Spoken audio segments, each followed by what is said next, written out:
La charla que vamos a ver a continuación, pues quisimos que fuese un poquito más dinámica, para mostrarles un poco cómo desde las unidades de cuidado intensivo podemos sumar un poco en el proceso de evaluación y diagnóstico de los pacientes desde el punto de vista neurovascular. Aquí entonces lo que vamos a hacer más que una charla de diapositivas, voy a usar pues el simulador para crear diferentes condiciones sobre las cuales pues ustedes van a poder ver en vivo de forma dinámica cambios en la hemodinamia cerebral, que finalmente pues es lo que hacemos todos los días con el apoyo del Doppler transcraneal. Este es el simulador, entonces les voy a ofrecer rápidamente qué estamos viendo. Y si se ve el mouse, perfecto. Entonces, Doppler transcraneal pues inicia finalizando los años 80 con el profesor Ron Aslett. Es pionero y en realidad quien generó unos avances muy importantes y a pasos agigantados en el momento en el que empieza a investigar y a curiosear cómo puede acceder por medio de equipos de ultrasonido a la bóveda intracraneal cerrada de pacientes vivos. Eso pues nos sigue atañando hasta hoy, nos sigue dando muchas dudas, porque el paciente neurocrítico sigue siendo una bóveda cerrada, ¿cierto? Yo siempre hago con la comparación si estamos en las UCIs de Schrödinger, porque el paciente sedado, relajado, bajo intubación orotraqueal, podría o no estar, ¿cierto? Podría estar en muerte encefálica, podría estar en parada circulatoria cerebral, o le podría estar ocurriendo en curso una catástrofe cerebrovascular que no podríamos darnos cuenta hasta que sea demasiado tarde si no contamos con herramientas de neuromonitoreo. En paralelo a esto está el profesor Razumovsky de Rusia, lo traen a Hopkins, y pues esa carrera entre los dos pues finalmente la avanza el profesor Aslett, quien es quien en realidad crea este tipo de simuladores que los han ido avanzando, y pues él ya está tranquilo en su casa en Berlage, simplemente pendiente del apoyo logístico para nosotros que estamos todavía aprendiendo y queriendo avanzar mucho más desde el punto de vista de evaluación neurovascular. ¿En qué consiste el Doppler transcraneal? Básicamente es un transductor, como lo vemos acá, que es de baja frecuencia. Baja frecuencia, ¿por qué? Porque necesitamos que tenga alta capacidad para penetrar más que de resolución. Entonces los equipos de Doppler transcraneal pueden ser de dos formas. Uno, que es este, que es solamente el equipo de solamente emisión y recepción de señales, que como resultado nos va a dar estas ondas espectrales, y el codificado por color, que es el que hacemos con equipos comunes de ultrasonido, en el cual podemos ubicar el polígono de Willis y pues hacer las respectivas insonaciones de la misma manera. Entonces con estos transductores en promedio de 2 MHz vamos a tener la capacidad de atravesar el hueso y llegar hasta el polígono para poder insonar cómo están las velocidades de flujo del paciente. Hay varias características, entonces lo primero que debemos mencionar son las ventanas. Tenemos la ventana temporal, que es aquí donde estamos ubicados, la ventana probablemente más importante porque ella nos va a facilitar el acceso a gran parte de la circulación, porque vamos a encontrarnos casi de frente con el polígono de Willis, como estamos viendo aquí en esta pequeña ventanita. Esta sombrita representaría el haz del ultrasonido hacia donde se está dirigiendo. Entonces ustedes pueden ver que tenemos el acceso completo a la arteria cerebral media, a las arterias comunicantes, a las arterias cerebrales anteriores y a las arterias cerebrales posteriores. Bien, podemos tener insonaciones transorbitarias para poder evaluar la vena y arteria central de la retina, la arteria oftálmica, y podemos hacer insonaciones desde la parte posterior, detrás del occipucio, para poder evaluar la arteria basilar. Aquí entonces muy rápidamente, ¿qué estamos viendo? Esta es la morfología espectral que da resultante cuando logramos insonar exitosamente cualquiera de los vasos de la circulación relacionada con el polígono de Willis. Esto es una escalar de tiempo. Fíjense, entonces aquí tenemos progresivamente cómo nos va marcando el tiempo en cualquier escala que se quiera, y en esta, sobre el eje de las Y, lo que tenemos es dos cosas. La primera, la dirección del flujo hacia donde estamos, ¿cierto? Si son cosas que se están alejando o acercando del transductor. y la escala de velocidad. Entonces fíjense que va desde un 0, y en este caso positivo, porque estamos insonando la arteria cerebral media, una arteria cerebral media normal, que se está acercando hacia el transductor. Por principio Doppler, entonces sería un flujo que se daría positivo, y aquí nos estaría entonces marcando cuál es la escala de velocidades, pero más importante que ello, tenemos aquí al otro lado de la pantalla cuál es la profundidad de esos vasos que estamos insonando. Como en este caso estamos con el ejemplo de un transductor a ciegas, es decir, solamente sonido, las profundidades no las tenemos que memorizar, porque eso es lo que nos va a empezar a ayudar a diferenciar en dónde estamos sobre el polígono de Willis. Aquí tenemos la velocidad media y el índice de pulsatilidad, que entre ambas, de una forma muy simplificada, podemos darnos a una idea de cómo está de forma macro esa hemodinamia cerebral del paciente. Si son perfiles normodinámicos, es decir, velocidades normales con índices de pulsatilidad normales, hiperdinámicos, que pueden ser con hiperflujo y velocidades medias muy altas, o en hipoflujo con velocidades medias bajitas. Así que estos parámetros de aquí son extremadamente importantes. ¿Listos? Esto ya hace parte del seteo habitual, que no vamos a perder mucho tiempo en ello para entrar en materia. Entonces aquí en este caso ustedes ven múltiples puntos sobre los cuales tendríamos acceso a diferentes áreas de la circulación del polígono de Willis, y en este caso entonces estaríamos insonando, fíjense, una porción proximal de la arteria cerebral media, en este caso del lado derecho. ¿Qué otro punto es muy importante antes de iniciar? Parte de las básicas es que todo en Doppler transcraneal y en neuromonitoreo tenemos que hacerlo de forma comparativa. Es decir, que la insonación que hacemos sobre el lado derecho debemos tener en cuenta esos puntos de profundidad para hacerla también del lado contralateral y comparar si las velocidades de flujo que estamos viendo son simétricas o no.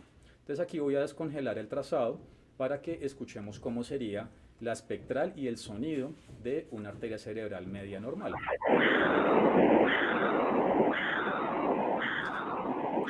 Listo.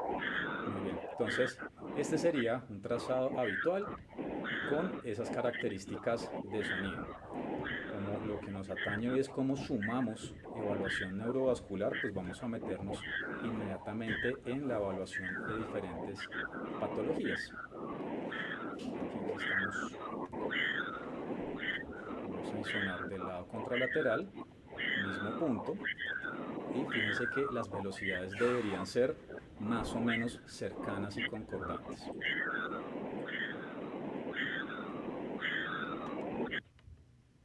Bien, en este caso estaremos diciendo que las velocidades son simétricas. Bien, para evaluar patología esto es completamente importante e interesante. Tenemos un paciente aquí en condiciones normales, ¿listo? Entonces lo que voy a hacer es cambiar varios parámetros. La edad y diferentes variables en la hemodinamia sistémica son muy importantes. Entonces aquí vamos a cambiarle ahora la edad del paciente para que ustedes vean solamente el cambio de edades, cómo puede perfectamente empezar a cambiarnos la morfología, las velocidades y esas espectrales de flujo. Entonces las y vamos a poner que es un paciente un poco mayor. Listo, solo tenemos 80 años y fíjense inmediatamente cómo es el cambio en esas velocidades. La velocidad media se mantiene, pero fíjense que en las velocidades pico aumentan y el índice de pulsatilidad también empieza a aumentar. ¿Qué nos está indicando esto? Que solamente el cambio de edad nos está imprimiendo una diferencia en el patrón, porque las arterias se van poniendo cada vez más rígidas en la medida en que vamos envejeciendo. Entonces, eso cuantitativamente lo estamos viendo en el índice de pulsatilidad, que como se fijaron antes, en el paciente de 35 años lo teníamos normal con un IP de 0.9, ahora tuvo un ascenso hasta 1.33, lo cual nos está hablando indirectamente que es una circulación de mayor resistencia que el paciente más joven. ¿Listos? Vamos a disminuir nuevamente la edad y ahora vamos a simular otro tipo de situaciones sistémicas. Bien, entonces vamos ahora a un paciente de 20 años. Hacemos entonces cómo nos cambia inmediatamente la morfología, la velocidad y el índice de pulsatilidad, ¿cierto? Aquí ven entonces esa modificación especialmente en términos de resistencia.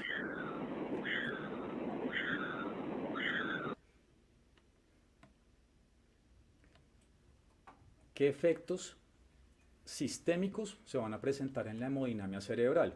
Entonces podemos tener pacientes que están cursando con un choque neurogénico, ¿cierto? En el cual tendríamos un patrón de bajas resistencias sistémicas y en muchas ocasiones gasto cardíaco normal o incluso elevado. Podría parecerse un poco a la sepsis, sin embargo, pues en estos pacientes sabemos que llegan muy tempranamente posterior a una intervención, por ejemplo, de una trombectomía mecánica, y esa interacción cerebro-pulmón se presenta de una forma muy marcada. Así que lo que vamos a hacer ahora es disminuir las resistencias sistémicas del paciente. Vamos a aumentar un poco el trabajo cardíaco. Perdón que no tengo aquí la precisión tan alta, y vamos a dejar la frecuencia cardíaca igual.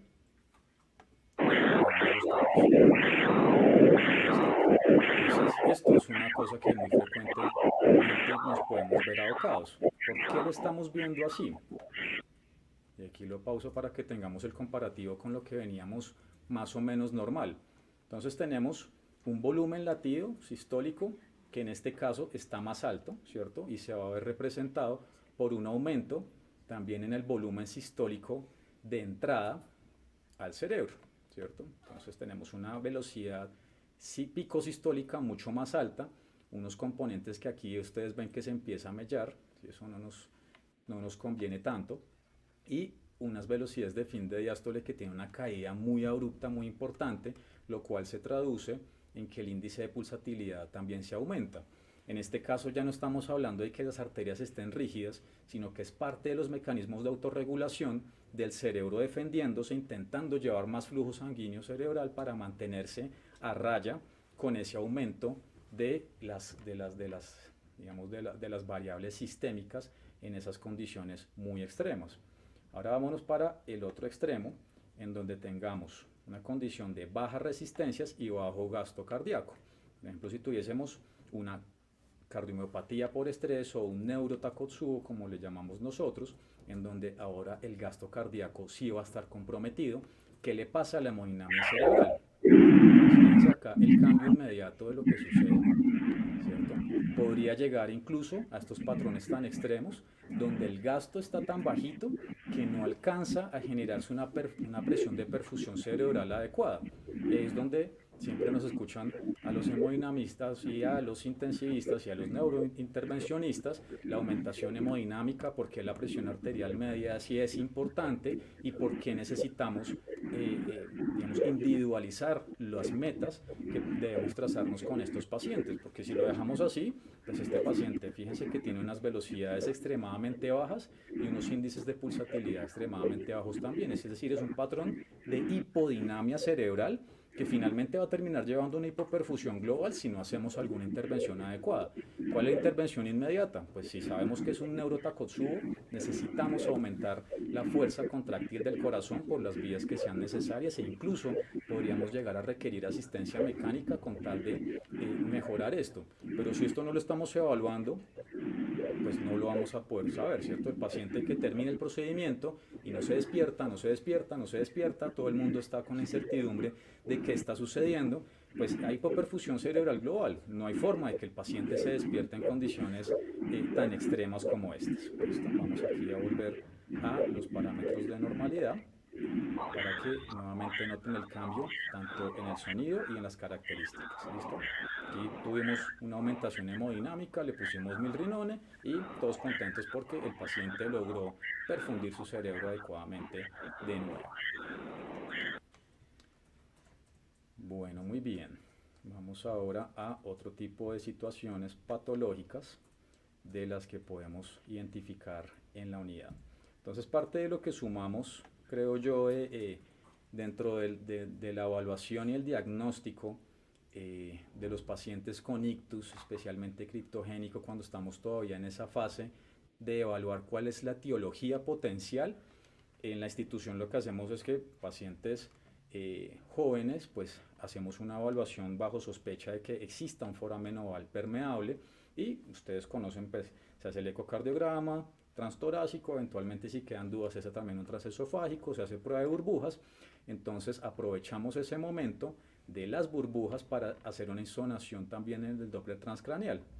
Y aquí lo que vamos a ver entonces es la presencia de HITS. HITS es un acróstico que viene del inglés, que es señales transitorias de alta intensidad, High Intensity Transitory Signals, las cuales se van a ver como unos pequeños artefactos que van a ir navegando en el espectro de la insonación que estamos realizando. Literalmente el émbolo va a estar viajando a través de la circulación del polígono de Willis y tan pronto pase a través de las de insonación, pues lo que va a generar es un bruit, ¿sí? Como un ruido muy característico que nos va a indicar que el foramen oval no solamente es permeable y que el shunt de derecha a izquierda efectivamente existe, sino que esos émbolos se nos están yendo directamente a la circulación del polígono de Willis. Entonces vamos a escuchar ahora con atención las diferentes características que vamos a presentar. La hemodinamia de fondo va a ser la misma, pero fíjense en los pequeños artefactos y el sonido que genera.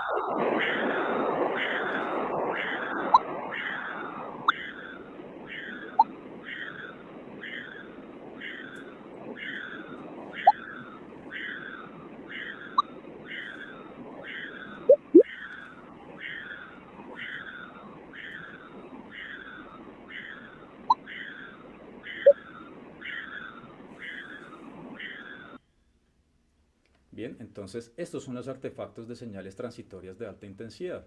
Fíjense que aquí tenemos 1, 2, 3, 4 y esto eventualmente sirve para también clasificar la intensidad de cuántos embolismos están pasando a través de esa circulación. Los podemos cuantificar y nos ayuda a clasificar la situación, porque esto eventualmente nos puede ayudar a orientar en la decisión que hemos tenido a veces los debates con el grupo de hemodinamia, si se hace el implante de un Leon Platzer o no, en esos pacientes de pronto de edades limítrofes, pero estos son poquitos, ¿cierto? En muchos casos se pueden generar incluso patrones de cortina o de ducha donde la cantidad de hits es tan alta que termina tapando por completo todo el espectro y allí pues tendríamos un embolismo masivo simplemente pues a través de un foramen oval permeable y pues por ende lo lógico es que sabemos que cualquier tipo de émbolo va a estar pasando a través de la circulación cerebral de ese paciente y parte de las medidas pues de intervención, lógicamente, pues hay que hacer alguna intervención mecánica con respecto a ello y no lo podemos dejar pasar, así que ese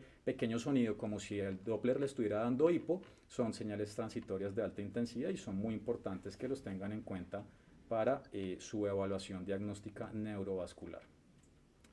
Y vamos aquí a otra situación interesante, vamos ahora a evaluar cómo podemos sumar en la evaluación de estenosis y vasoespasmos, ¿cierto? Entonces podría presentarse virtualmente en cualquier punto de la circulación del polígono, ¿cierto? Entonces aquí lo que vamos a hacer es simular diferentes niveles de estrecheces o de estenosis o de espasmo para que ustedes vean cómo efectivamente la morfología cambia y eso hace parte de la semiología sonográfica de los pacientes críticos. Entonces vamos a poner aquí, tendríamos en la mitad nuestro vaso normal, que es el que estamos insonando. Vamos a poner acá una estenosis moderada. Listo, entonces vamos a ver inmediatamente cómo es el cambio en la espectral y en el patrón.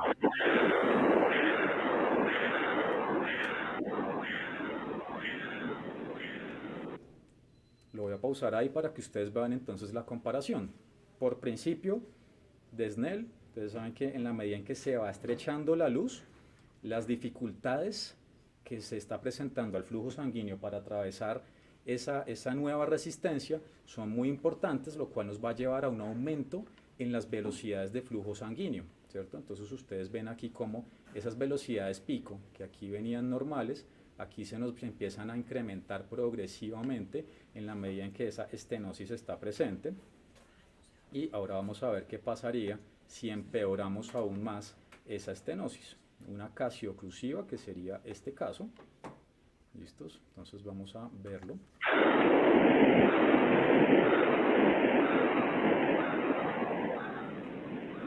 entonces cómo cambia completamente el patrón, ¿cierto?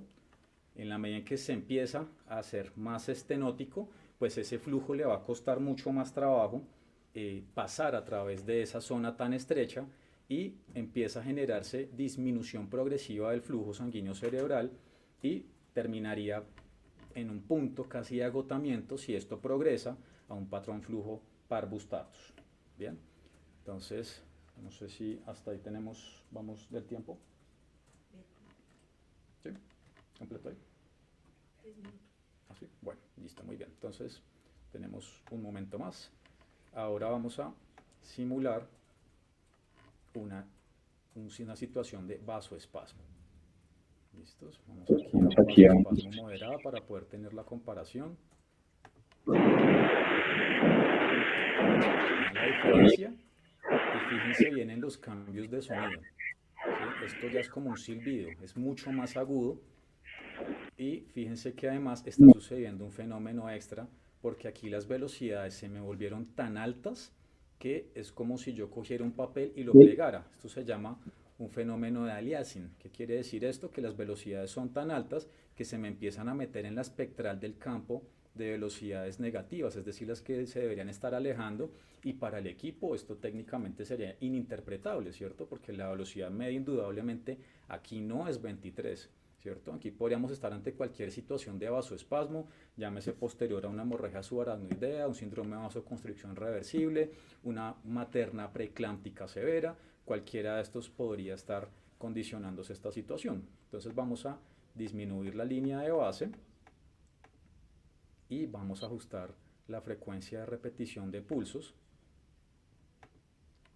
Aquí como que no me está dejando, vamos a descongelarlo para verlo en este momento un poquito más claro. Vean hasta dónde llegan esas velocidades. Y aquí sí ya le puedo ajustar, entonces le tenemos que aumentar la frecuencia de repetición de pulsos para poderlo ver con mayor claridad. Vamos a subirlo hasta 8000. Y ahí está más claro ese silbido. ¿Sí? Uno estando, lo que nos pasa siempre en la unidad es que uno está revisando cualquier otro paciente, mientras que los residentes están realizando el Doppler transcraneal de rutina, y uno escucha este silbido, inmediatamente uno se va corriendo a esa habitación porque sabe que hay una situación de un vasoespasmo severo, y vean que las velocidades medias superan los 120 centímetros por segundo. Esto inmediatamente ya empieza a sumar para criterios de vasoespasmo, y para confirmarlo lo que hacemos es una evaluación con un Doppler comparativo entre la velocidad media del vaso que estamos insonando, que en este caso es la cerebral media, con la arteria carótida interna ipsilateral, es decir, que iríamos a una insonación aquí submandibular, ¿cierto? Perdón, aquí que el mouse está como un poco ido. Entonces eso nos daría el índice de Lindegar. Con índices mayores a 3.0 tendríamos una situación de un vasoespasmo al menos leve, y Lindegar mayores a 6.0 ya sería un vasoespasmo sonográficamente severo, y eso nos obligaría a hacer intervenciones adicionales, no solamente aumentación hemodinámica, asegurarnos de que el paciente esté eubolémico, que no tenga fiebre, que no esté agitado, sino que eventualmente habrá que ir a imagen, así sea un angiotac, o si se cuenta con la disponibilidad de hemodinamia, pues sería más que deseable. Y aquí por último entonces simulemos una situación de un vasoespasmo aún más severo para que ustedes se fijen cómo va a ser el cambio final.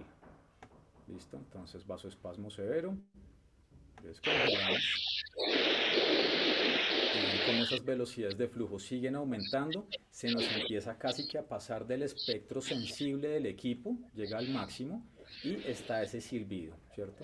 Entonces aquí las velocidades medias reales de este paciente fácilmente están superando los 200. Congelamos. Y vean aquí que a pesar de que el equipo está marcando 119 porque la envolvente aquí lo confunde, ¿cierto? Porque este espectro de acá arriba no debería estar, es decir, persiste el aliasing, pero ya llegamos al límite de detección del equipo, es decir, el vasoespasmo está tan severo que supera por ende las velocidades máximas, pero si yo me trazo una línea imaginaria más o menos por acá, fíjense que aquí estarían las velocidades de diástole más o menos hacia 180, ¿cierto? Y las pico como entre 260, es decir, 220 por lo menos de velocidad media tiene este paciente. Si yo tengo 35 de velocidad media en la carótida interna, pues eso nos va a representar un índice de Lindegaard por lo menos de 9 o 10, lo cual nos está indicando que es un vasoespasmo tan severo. Y aquí ustedes fíjense en la grafiquita que la estenosis comparativamente con el otro lado es muy marcada, y si no hacemos una intervención pronta, ¿qué va a suceder? Pues el paciente termina con un déficit isquémico tardío y con múltiples infartos que pudiésemos haber prevenido. Como mencionamos, pues vamos a hacer la comparativa aquí ahora con el otro lado que está sin vasoespasmo, para tener la comparativa y la perspectiva un poquito más clara. Entonces aquí le voy a pausar y nos queda entonces las dos gráficas, ¿cierto? Lado izquierdo de insonación normal, que es este, y el lado afectado, que es la cerebral media del lado derecho, con un vasoespasmo muy severo, simplemente para que vean lo sencillo que es poder hacer un diagnóstico sonográfico a cabecera de cama con múltiples patologías, con unos conocimientos pues muy esenciales sobre la anatomía y sobre la sonografía vascular cerebral.